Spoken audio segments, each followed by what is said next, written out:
মা রান্না হলো, খিদে পেয়েছে খুব। হ্যাঁ রান্না এই যে বাবা এই বড়াটা ভাজলেই হয়ে গেল। কি রান্না করছো বলো তো? এটা একটা বড়া ভাজছি। হ্যাঁ, এই বড়াটা আমার মা ছোটবেলায় আমাদেরকে বানিয়ে দিত। মানে কিসের বড়া এটা? যখন এই শীতকালে আলুটা একটু শক্ত হয়ে যায় আর আলুটা মাখা ছিল, সেই আলুটা ঠান্ডা হয়ে গেলে খাওয়া যায় না, তুমি খেতে পছন্দ করো না, তাহলে সেই আলুটাতে পেঁয়াজ, ধনেপাতা, একটু আদা, সমস্ত মশলা দিয়ে, এই যে পেঁয়াজটা দিয়ে, এই আলুটা দিয়ে একটু বড়া ভেজে দিলাম। এই যে আর কি রান্না হয়েছে?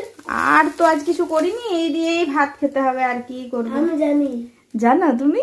চলো দেখি কি রান্না হয়েছে, দেখায়। ভাত তো রয়েছে এখানে, আর এই যে বললাম যে বড়া ভাজা, আর সাথে এই যে স্যালাড, আর রয়েছে এখানে চাটনি। আর কি কিছু লাগবে? এই দুটো এখানে কি আছে? ওটাতে কিছু নেই, এইটাতে আছে চিকেন। চিকেন নয়, দেশি মুরগির ঝোল। তাই? হ্যাঁ, চলো চলো তোমায় খেতে দিই। চলো চলো।